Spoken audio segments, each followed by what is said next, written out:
ሰላም እንደምን አላችሁ ውድ ተመልካቾቼ? እኔ እግዚአብሔር ይመስገን በጣም ደህና ነኝ። ዛሬም ደግሞ በሌላ ቪዲዮ ተመልሼ መጥቻለሁ። ዛሬ ደግሞ ይዤላችሁ የቀረብኩት እንደዚህ ቆንጆ የሆነ የፎሶሊያ በካሮት አልጫ እንዴት አድርጌ ቤት ውስጥ እንደማዘጋጅ ነው። እንደምትወዱት ተስፋ አድርጋለሁ። አብራችሁን ቆዩ። ለመስራት የሚያስፈልጉንም ፎሶሊያ ያለኝ እዚህ ጋር እንዲህ ረዣዥም የሆነውን ሁለት ቦታ ቆርጬዋለሁ እና ጫፍ ጫፉን ይሄንን ቆራርጬዋለሁ እና አጥቤ አዘጋጅቼዋለሁ። ካሮት እንደዚህ በረዣዥሙ የተከተፈ፣ ሽንኩርትም እንደዚህ በረዣዥሙ የተከተፈ እና ነጭ ሽንኩርት በደቃቁ የተከተፈ፣ ቃሪያ በረዣዥሙ የተከተፈ፣ ቁንዶ በርበሬ፣ ዘይት እና ጨው ነው የሚያስፈልገን። አሁን መጥበሻዬን ጥጄዋለሁ እና ሞቋል። ዘይት እጨምራለሁ። ሞቅ ሲል ፎሶሊያውን እጨምረዋለሁ። አሁን ዘይታችን ሞቋል እና ፎሶሊያውን እንዳይፈናጠር ዘይቱ ቀስ አድርገን እንጨምረዋለን እና በዘይት እያማሰልን እንጠብሰዋለን ማለት ነው።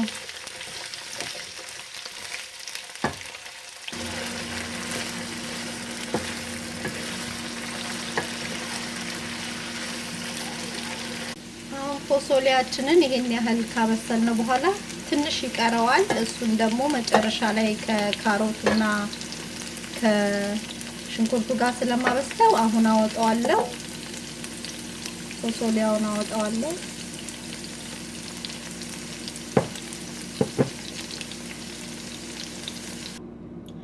አሁን ፎሶሊያውን ካወጣሁ በኋላ ትንሽ ዘይት ጨምርበታለሁ። ሽንኩርቱና ካሮቱን ለመጥበስ ስለማይበቃኝ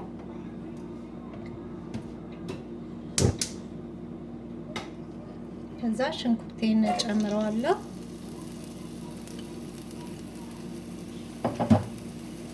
ያ ሽንኩርቱን ትንሽ ጠብሰዋለሁ። ሽንኩርቱን ብዙ ሳላበስለው ነጭ ሽንኩርት ጨምራለሁ። ብዙ ሳላበስለው ካሮቱንም አብሬ ስለማበስለው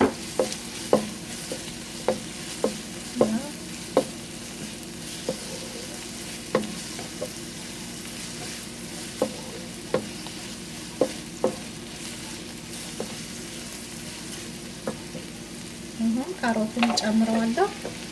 አንድ ላይ እንጠብስ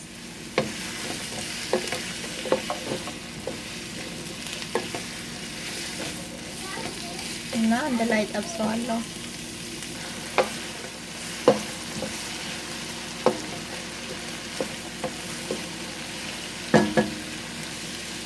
አሁን ቁንዶ በርበሬና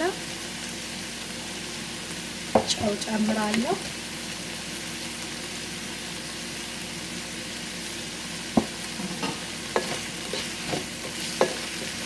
እናንተ በሚሰሩት መጠን ነው የምትጨምሩት።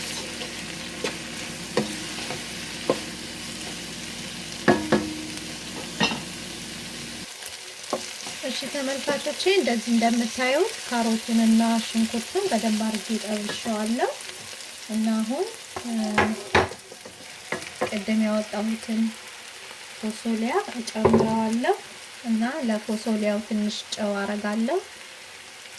ቅድም ስጠብስ ስላላረኩበት እናንተ ቅድም ፎሶሊያውን ስትጠብሱ ማረግ ትችላላችሁ። አሁንም ብታረጉት ያው ነው እና አሁን በደንብ አድርጌ አማስለውና አንድ ላይ እስኪዋሃድ ድረስ 1-2 ደቂቃ አብሬ ጠብሰዋለሁ።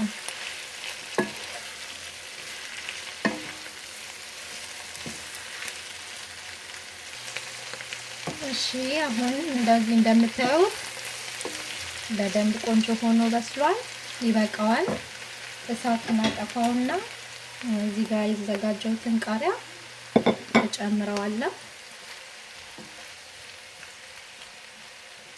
እና ሳህን ላይ አውጥቼ ያሳያችኋለሁ። ይሄን ይመስላል እንግዲህ ተመልካቾቼ፣ ሳህን ላይ አውጥቼው እንዲህ የሚያምር ቆንጆ ፎሶሊያ ነው። እንደምትወዱት ተስፋ አደርጋለሁ። ቪዲዮንም ከወደዳችሁት ሼር፣ ላይክ፣ ሰብስክራይብ ማድረግን አትርሱ።